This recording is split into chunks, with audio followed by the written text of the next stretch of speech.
Welcome to this video. Today I will demystify ironing and fusible interfacing. My hope is at the end of this video, the audience can connect the dots about the following. What's the difference between using dry iron, steam iron, dry press cloth, wet towel, and wool press cloth? Why are there so many different fusible interface instructions? Can you defy the instructions?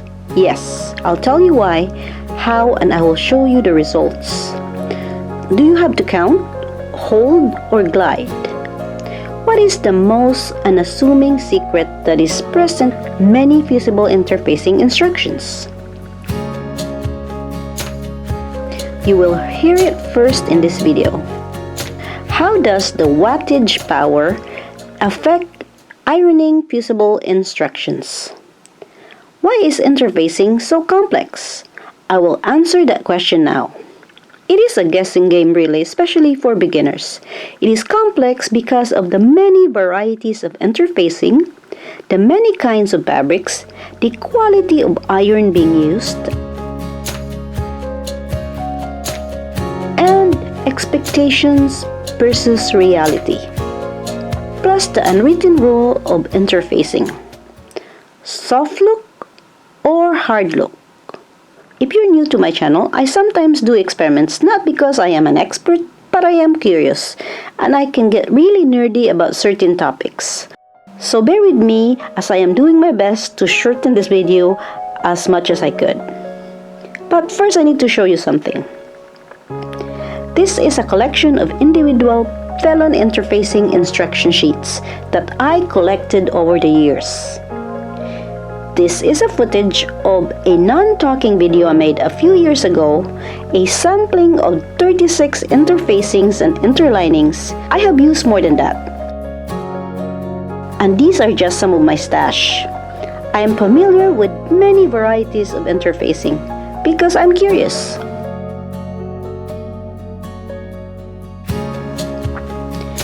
This is a rare book from 1979. A swatch manual for you. A book about interfacing brands sold 40 years ago. A variety of fabrics and a variety of interfacings in each of these swatches. You can touch and feel them.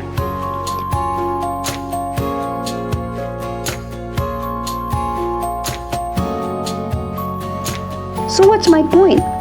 Interfacing is a huge topic. Technology for interfacing products, fabrics, irons is always growing. So the name of the game when it comes to learning about interfacing is called play catch up.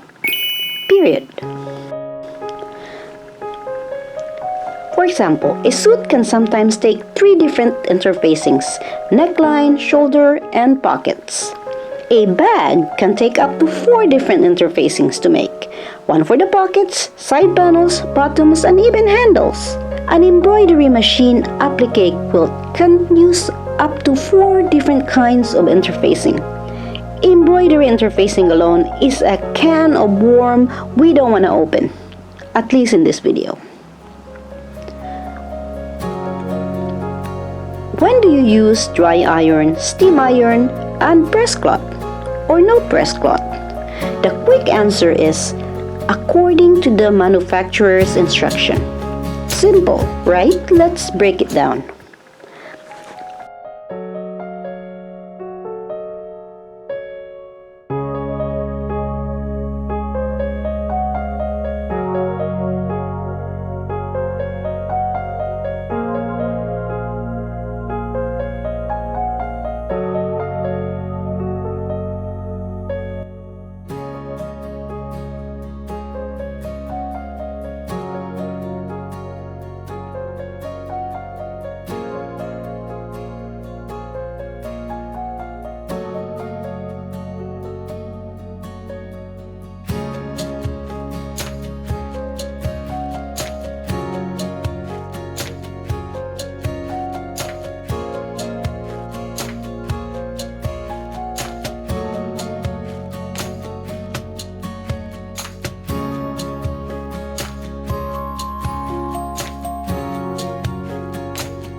I conducted this test.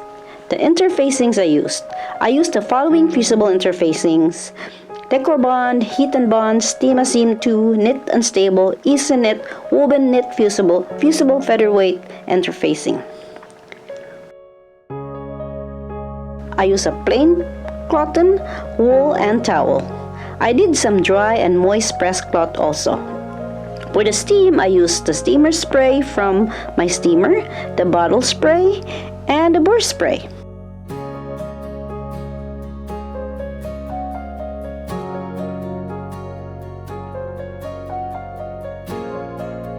Remember this first, ironing clothes to remove wrinkles is different from melting and transferring glue to the fabric. Stick with me. To do this experiment, it is important to talk about the quality of irons.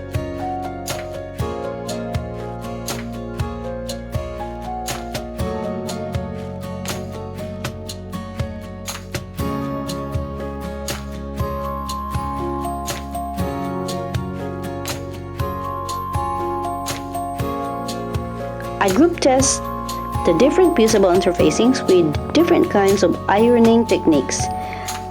I have a Panasonic metal plate iron and a Rowenta, the Easy Glide kind. Both are steamers, by the way, but I only use the Panasonic as strictly dry iron. A good dedicated dry iron comes handy for specific applications. To find a good dry iron is not that easy. You need to lift it, feel it, and use it. And it took me 4 different trial and error purchases to find this Panasonic one. I buy it from the thrift stores. Buying online and relying on reviews is not gonna do it. I test use what I bought, and if it's no good, I redonate it back. Shopping for a good steam iron is a little easier. The ones that are over $100 should be decent. That's according to me. Modern day sewers own a nice craft tears iron like the Rowenta brand. As good as this iron is, it cannot do all kinds of ironing. For me, I still need a dry iron. I switch back and forth. Note also that all brand new steamer works nice, but at some point it will eventually run its course. Water and electronics does not last forever. So to preserve my Panasonic iron, which happens to be a steamer also, I don't put water on it. A little secret from the brand manufacturers. Sorry to tell you this, that you, the buyer and user of fusible interfacing, you, I repeat, own a crappy kind of iron. What? Yes, in fact, most people own an iron that's for pressing clothes, but it really comes down to wattage. The higher the wattage is, generally means the iron heats up faster and produces more consistent heat or steam, enabling quicker and more effective ironing. With dry iron, you want that quick heat, high heat retention and consistency. It's quick to reheat, not the ones that randomly shuts off and takes too long to reheat. The weight too and wattage matters. Ironing is also about pressure. Bad steam iron has more issues. Leaking, spray releases all over, burst of spray depends on the holes on the bottom. Some do not retain good heat. Want to refill again, you can't control when it shuts off. When too cold, you wait for it to heat up. Gets clogged up, the holes can get dirty or dirt can come out of it, gunk. In my experience, I can live with many different issues in the ironing, but I do not like lightweight iron. It's like pressing paper in the air. I need my weight. A good, reliable iron is handy for using fusible interfacing, and this is why you can bypass the strict instructions. Look at my wonderful collection of instruction sheets. I read most of these instructions and I have some summary thoughts about these. But let's backtrack to owning a bad iron. The manufacturers pretend that you own a low-end kind of iron, underperforming, and that's actually a good thing. You are covered, my dear. So next time you read specific instructions like steam, hold, glide, wet towel, damp cloth, wait 15 seconds, those are extra steps to ensure the product works for you. Remember, not all irons are created equal, and so to compensate for a crappy iron, you have to take the additional steps. It's called insurance. But it works. Think about the many brands and types of iron sold in the market. The price, the technology, and the performance are so varied.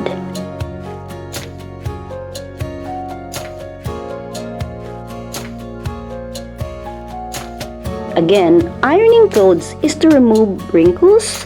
Fusible interfacing ironing is about bonding and sticking dry glue to the fabric. There's a difference. I don't necessarily follow them. Anyway, with enough heat and a worker iron, you don't have to follow the instructions completely.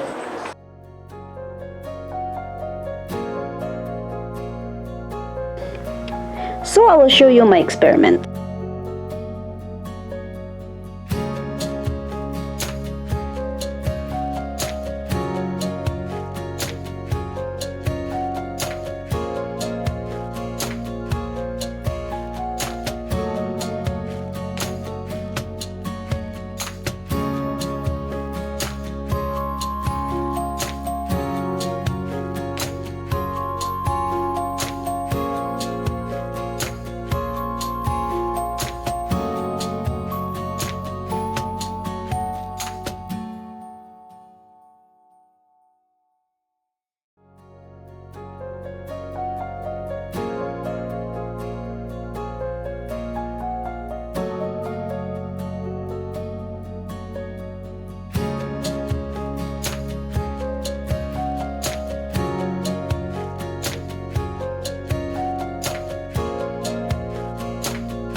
The uses of press cloth. This topic is just my theory.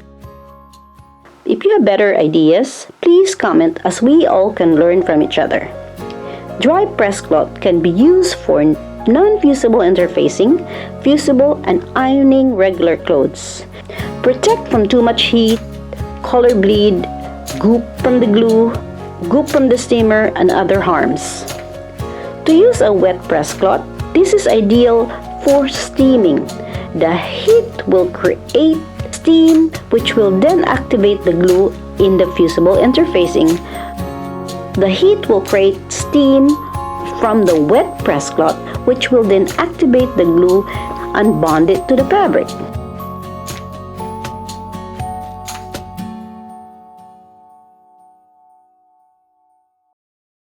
The use of wool press cloth. By the way, I use my own swatch of wool, which is called a boiled wool, that I threw in the washer and dryer. Anyway, my test results are terrible. Did not heat transfer at all.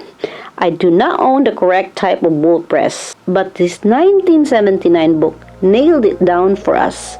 This information is hard to clarify if you just Google it. If you use a wool fabric as press cloth, use a lightweight 100% wool. The wool should only be used next to another wool fabric. It also works well with textured fabrics.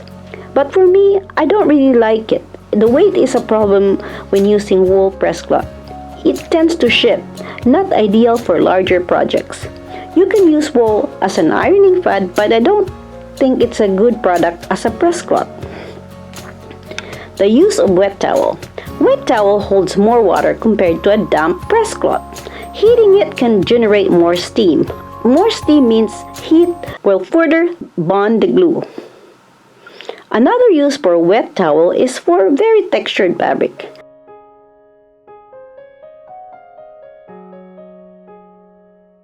The most common instruction from this 1979 book is set iron to wool setting and count 10 seconds. Why?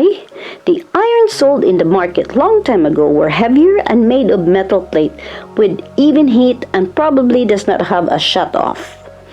Wool setting is lowering the heat, which is a good balance to the solid metal plate. I'll bring a picture of what I'm talking about. This is a brand by GE, General Electric. Everybody owned this a long time ago. For knit interfacing, the ironing instructions are very specific.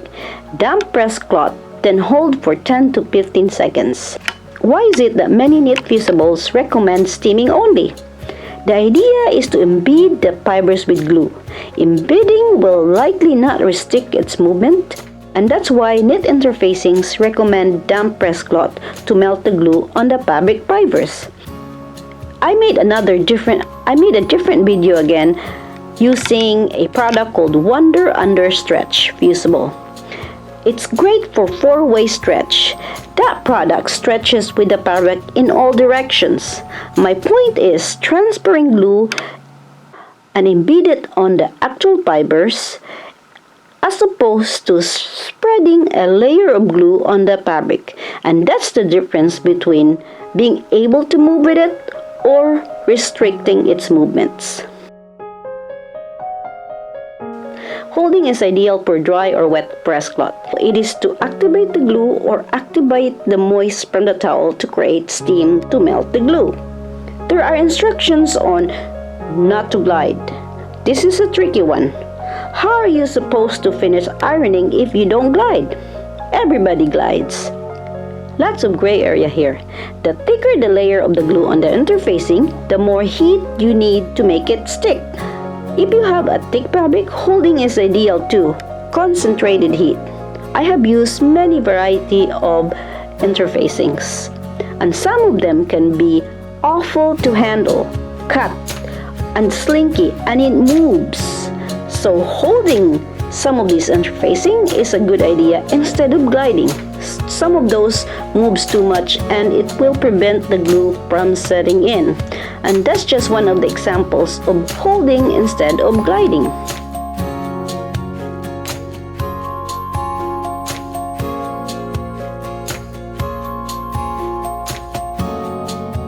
I think the iron-on products now are somewhat different from what it was 40 years ago. Regardless, heat should melt glue. There is a similarity and there's also a difference between how they did the interfacing 40 years ago as it is today. There's a similarity for sure. Pressure, holding, wool setting, counting, damp iron, damp cloth, wet towel. The only sort of difference is there's more clutter of information. And that's because there's way more products these days than what it was 40 years ago. The fundamentals are the same. Pressure, enough heat, wet damp cloth turns into steam which activates the glue. Dry iron is to hold and melt the glue in place. Counting for steam iron, it usually means to wait the damp cloth to dry up. Hold for 10 to 15 seconds. That should be enough time to dry the press cloth. I repeat, the seconds matter because that's the drying time required to squeeze the moist of the press cloth on a particular spot. But when and why can you defy the instructions? These are the variables: a good iron, dry, or steam applied pressure. Sometimes it's called muscle ironing. Amount of heat. Timing, counting, weight of the actual iron, weight of the interfacing, weight and texture of the fabric, type of the sole plate, burst of steam, consistency of steam, type of ironing surface, press cloth being used, and don't forget, you can always reheat.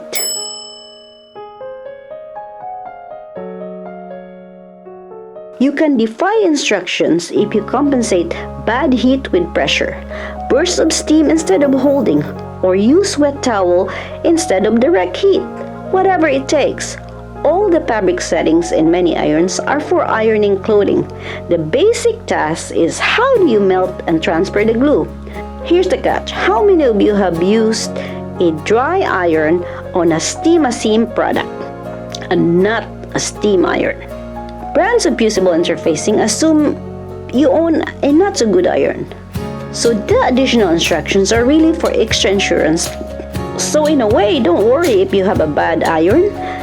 The extra steps are there for you to make sure that you have a successful interfacing product.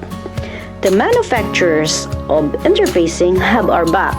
You just have to take extra steps just in case. Note, according to this spell and pump it, you can always reheat the same spot if the glue did not melt well the first time. Did you know that? Defying instructions and how I did it. Own a good iron. How do you know when it's a good iron? Research and experience and living with iron. People can say it's the best iron. It is very subjective or limited to that person's use. It's up to you to determine what is a good iron. Over time, you will figure it out. Putting it to test, putting it to work, whatever is your comfort zone. I don't claim to be an expert. I'm just curious, and I'm sharing my curiosity and tests with you all. So for now, I'll wrap this up. Thank you so much for watching.